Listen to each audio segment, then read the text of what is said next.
کی نماز پڑھ کے یوں دنیا بھاگتی ہے، اوہ ہو پتہ نہیں کون سی پیچھے آگ تھی جو بجھائی جائے گی۔ اور آج تک لوگ مسئلہ پوچھ رہے ہیں کہ جمعے کی بعد والی سنتیں کتنی ہوتی ہیں۔ میں نے کہا کتنے سال ہو گئے جمعہ پڑھتے، کتنے سال ہو گئے، ابھی تک سنتوں کا نہیں پتا، ابھی تک نہیں علم کے پہلے کتنی رکھتے ہیں اور بعد میں کتنی رکھتے ہیں۔ فجر کی سنتیں کب پڑھنی چاہیے؟ سنو فجر کی سنتوں کے بارے میں۔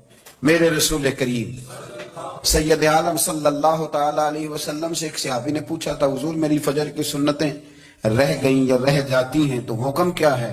کیا انداز ہے حضور کا؟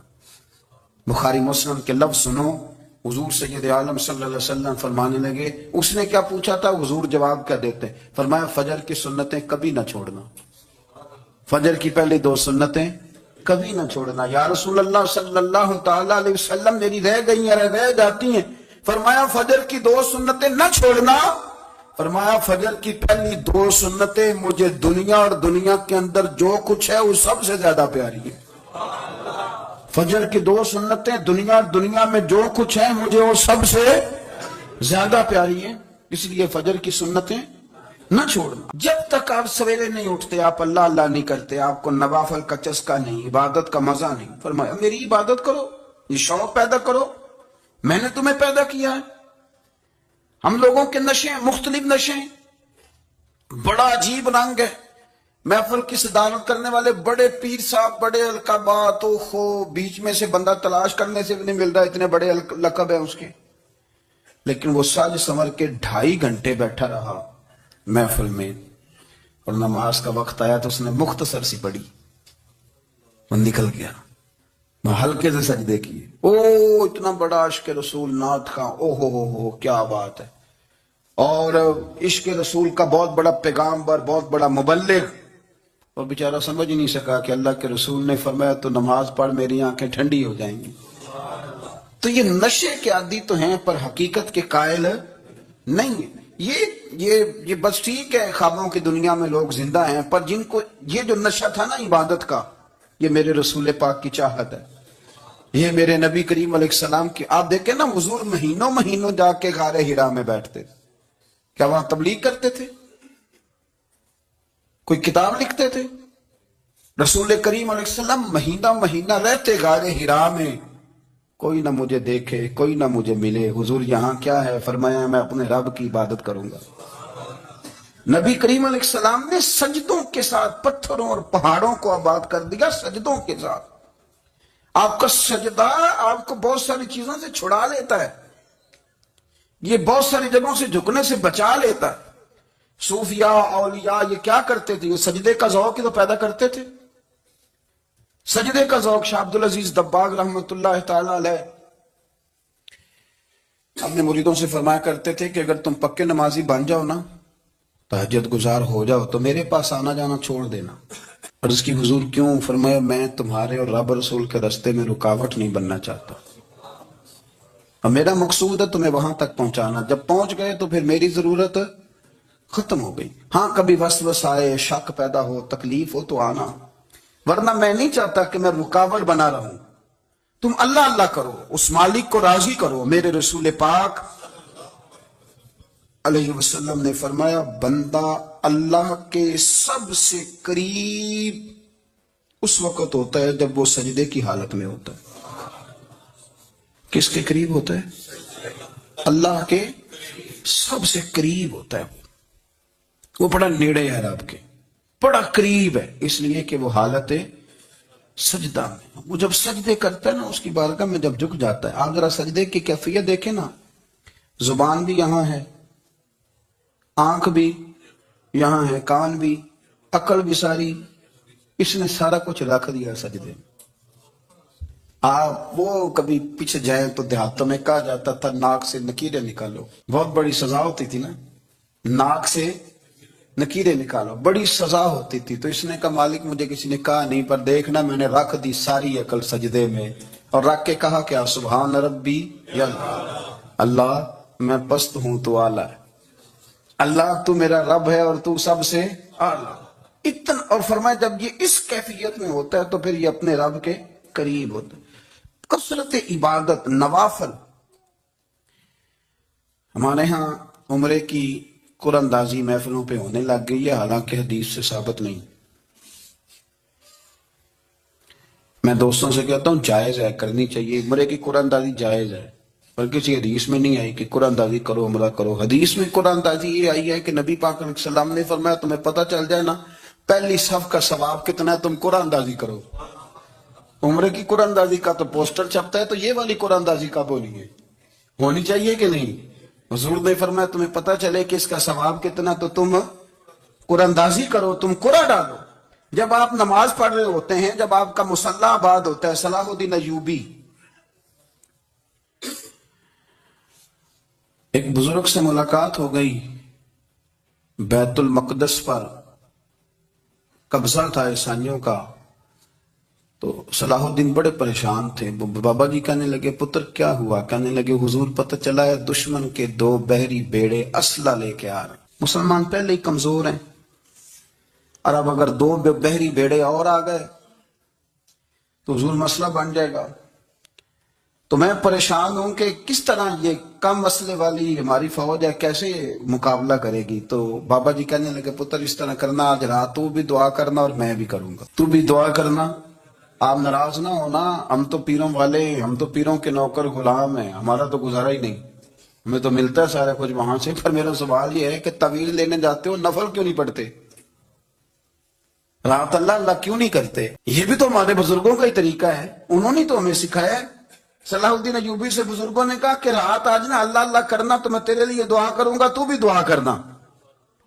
تو بندہ جب دکھی ہوتا ہے تو سجدہ کرتا ہے، تو پھر ہی تو مصلی بھیگ جاتا ہے، پھر ہی تو مزہ آتا ہے۔ سکھی بندہ تو کعبے جا کے نہیں روتا، دکھی تھے، تکلیف تھی، تو سر رکھا سجدے میں تو تڑپ گئے۔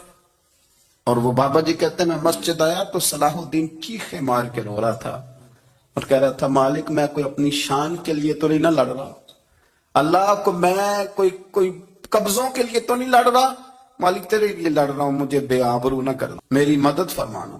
کہتے ہیں میں آیا تھا کہ مسجد میں دعا کروں گا، پر صلاح الدین ایوبی کو روتے دیکھا تو میں لوٹ گیا۔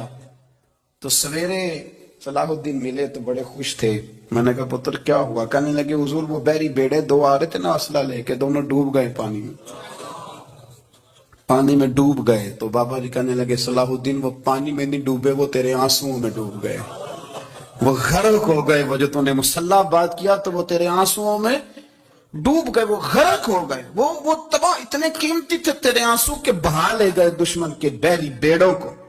میرے بھائی ٹھیک ہو گیا جی، میرے عزیز سمجھ لیں اس بات کو ہمیشہ کے لیے، اور اس پر غور کرنے اچھے طریقے سے کہ میرے رسول کریم سید عالم صلی اللہ علیہ وسلم نے نا ہماری توجہ دلائی، حضور نے ہمیں بتلایا، ہمارا ذوق بڑھایا عبادت کی طرف۔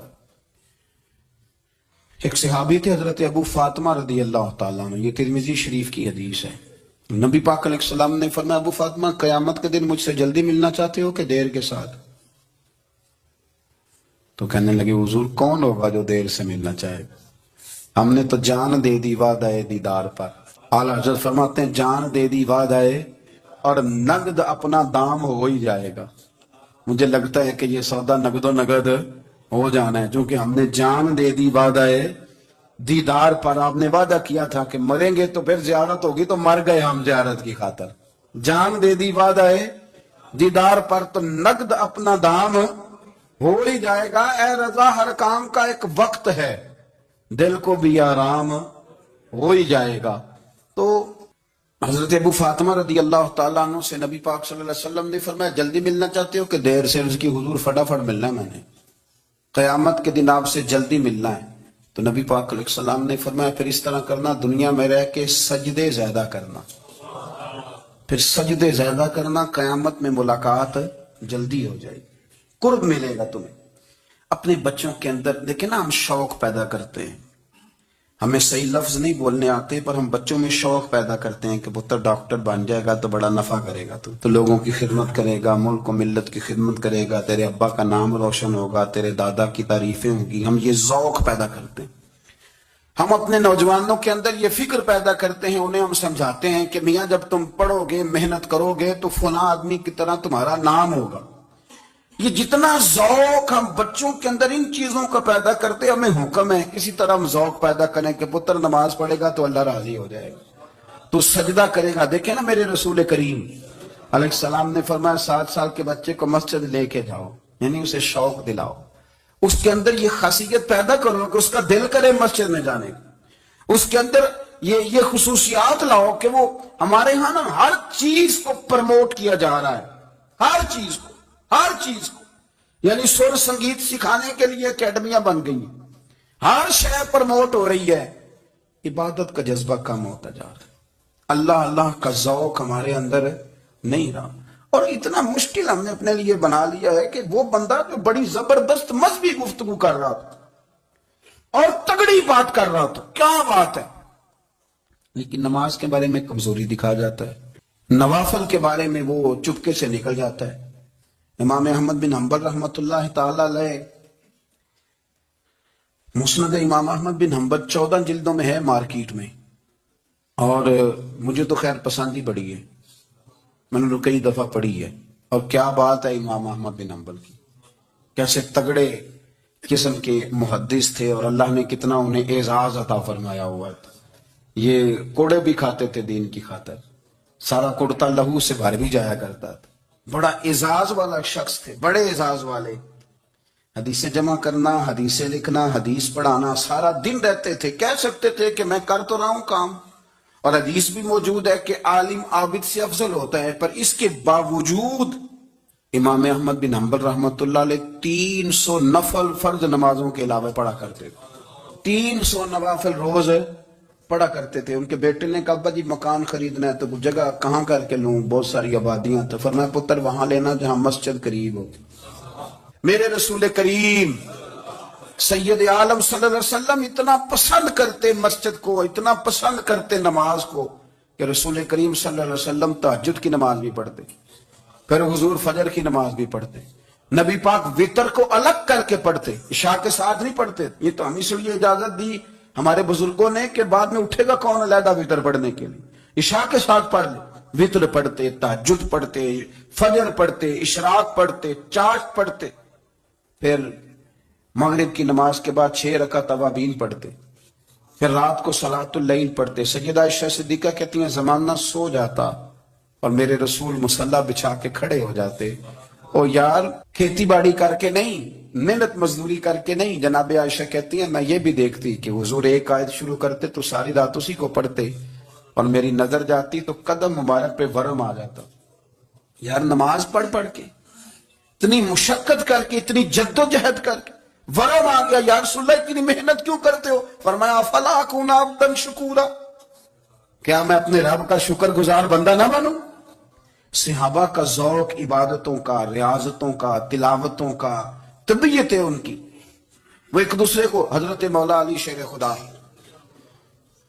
کرم اللہ تعالی وجہہ الکریم کے زمانے میں روم کے بادشاہ نے کہا یار یہ مسلمانوں کا پتہ تو کرو، یہ آخر کیوں اتنے زیادہ مجاہد ہیں. اس زمانے میں جاسوس بھیجنے کا مزاج تھا، اب تو جاسوس پکڑا جاتا ہے، اب تو جاسوس، اور جاسوسی کا شوق ویسے آج بھی ہے. عرض کروں تھوڑی سی بات اس عنوان سے. پتہ کیا ہمارا مسئلہ ہے، ہم جہاں جاتے ہیں نا وہاں تھوڑی خوشبو سونگنے کی کوشش کرتے ہیں. وہ کیا ہے تو یہ کیا ہے تو ادھر کیا ہے تو تھوڑا سا ادھر کیا ہے. میرے رسول پاک پڑھیے درود شریف، سارے پڑھیے ذرا زور سے صلی اللہ تعالی. نبی پاک علیہ السلام نے فرمایا جاسوسی نہ کرنا ورنہ تم بندوں کو خراب کر دو گے، اور فرمایا اس طرح نہ ہو کہ تم کسی کے آپ کھول نہ نکلو تو تمہارے پہلے کھول جائیں. یہ جو ذوق ہے نا یہ ختم کریں، چھوڑیں. مطلب آپ کس چکر میں پڑے ہوئے ہیں، اتنی زیادہ توجہ کرنے کی کیا ضرورت ہے. نیک کام سے کام رکھیں، اس میں بندہ تھوڑا سا نا آسان رہتا ہے.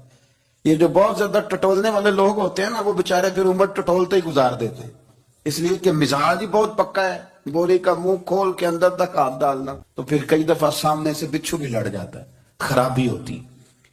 تو جاسوسی کی جاتی تھی. اس نے بھی جاسوس بھیجے کیونکہ قبیلوں کے لوگ تھے، کچھ مسلم کچھ کافر، پہچانے نہیں جاتے تھے لوگ.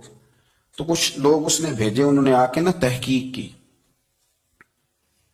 ریسرچ کری کہ آخر ماجرا کیا ہے. تو واپس جا کے انہوں نے رپورٹ دی نا روم کے بادشاہ کو. اس رپورٹ کا ایک جملہ بڑا شاندار ہے. وہ کہنے لگا بادشاہ ہمیں مسلمانوں کی کوئی سمجھ نہیں آئی، ہمیں کوئی سمجھ نہیں آئی. انہوں نے کہا کیوں نہیں سمجھ آئی؟ کہنے لگے یار عجیب بندے ہیں، جب رات مصلے پہ بیٹھتے ہیں تو یوں لگتا ہے ان کا دنیا سے رشتہ ہی کوئی نہیں، کوئی کسی کو نہیں جانتا، کوئی اپنے دکھ سنا کے رو رہا ہے، کوئی اپنی بات کر کے رو رہا ہے، لگتا ہے کہ ان کا کوئی رشتہ ہے ہی نہیں جب مصلے پہ بیٹھتے ہیں۔ اور فرمایا جب سویرے یہ جہاد کرنے نکلتے ہیں تو لگتا ہے ان سے زیادہ دلیر ہی کوئی نہیں۔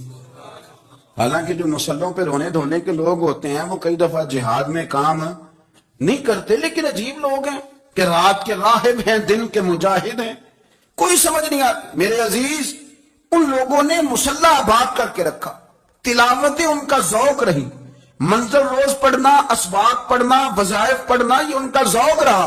اعلیٰ حضرت بریلوی رحمت اللہ نے ایک 1000 کتاب لکھی ہے، لیکن الوظیفۃ الکریمہ کے نام سے جو وہ صبح و شام وظائف پڑھتے تھے وہ الگ انہوں نے ان کو بیان کیا، پابندی کے ساتھ اپنی اللہ اللہ کرتے تھے۔ شیخ شہاب الدین سہروردی رحمت اللہ علیہ، اس پر ایک بندے نے اعتراض کیا، اس نے کہا جی آپ کس قسم کے صوفی ہیں، مرید بیٹھے ہیں اور آپ وہاں نفل پڑھ رہے ہیں؟ یہ بھی بڑا مسئلہ ہوتا ہے نا، جو بندہ ملنے آتا ہے وہ اپنے ٹائم کے حساب سے آتا ہے، اور پھر اس کا یہ بھی خیال ہوتا ہے کہ پیر صاحب جو ہیں وہ چونکہ درویش ہیں تو نہ انہیں روٹی کھانی چاہیے نہ سونا چاہیے، چونکہ وہ درویش ہیں، اور ہم چونکہ درویشوں کے ماننے والے ہیں، لہذا ہمارا یہ طریقہ ہونا چاہیے کہ جیسے ہم کہیں درویش ویسے ہی کر جائے۔